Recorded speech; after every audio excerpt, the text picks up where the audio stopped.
Christ is the common sharing. கிறிஸ்துவின் சரீரமாகிய அந்த சரீரத்திலே தலை முதல் பாதம் வரை என்ன ஒரு டைமென்ஷன் போகுது அப்படின்னு பாத்தீங்கன்னா, கிறிஸ்து என்கிற பரிமாணம். கிறிஸ்து என்கிற பரிமாணம் தலையாகிய இயேசு கிறிஸ்துவுக்கு எப்படி கொடுக்கப்படுகிறதோ அதே போல பாதத்தில் இருக்கிற ஒருவனுக்கும் பரிமாறப்படுகிறது. ஒருவேளை ஒரு அங்கத்தினர் பாதமாக இருக்கிறார்னு வச்சுக்கிறேங்க, அந்த பாதமாக இருக்கிற அந்த அங்கத்திற்கும் அதே கிறிஸ்துவின் பரிமாணம் சரிசமமாய் காணப்படுகிறது. அப்படின்னா எல்லாருமே அந்த கிறிஸ்துவின் பரிமாணத்திலே பங்காளிகளாய் இருக்க முடியும். ஆகையினால் தான் அவர் கேட்கிறாரு, எனக்கு இந்த பங்கு இருக்கு. அவருடைய ஆவியிலே நான் ஒரு அமைப்பை எடுத்திருக்கிறேன். அவருடைய அன்பு என்னை என்ன செய்கிறது?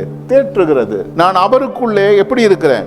ஒருவனாய், ஒரு மனதுடையவனாய் இருக்கிறேன். அப்படி நீங்களும் அந்த அமைப்புல பங்குள்ளவர்களாய் இருக்க, நானும் அப்படியே அதே அமைப்புல பங்குள்ளவர்களாய் இருக்க, நாம் எல்லோரும் ஒரு மனதாய் இருக்கிறோம். இன்றைக்கு நம்ம எல்லாம் ஒன்றாகிறதுக்கு வாய்ப்பே கிடையாது. ஒவ்வொருத்தருடைய எண்ணங்கள் வேறு, ஆசைகள் வேறு, விருப்பங்கள் வேறு. ஏன்னா நம்முடைய ஒவ்வொருத்தருடைய கான்ஃபிகரேஷன் வேற.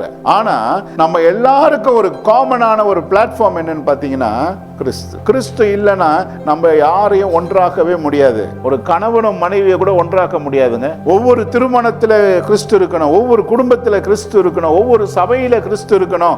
அப்பதான் நம்ம ஒன்று கூடி ஒரு அமைப்புக்குள்ளே வர முடியும், இல்லைன்னா வர முடியாது. நம்ம ஒரு அமைப்பை சார்ந்தவர்களாய் மாற வேண்டுமானால் அந்த கிறிஸ்துவின் அடித்தளத்திலே நாம் உட்கார்ந்து இருக்க வேண்டும்.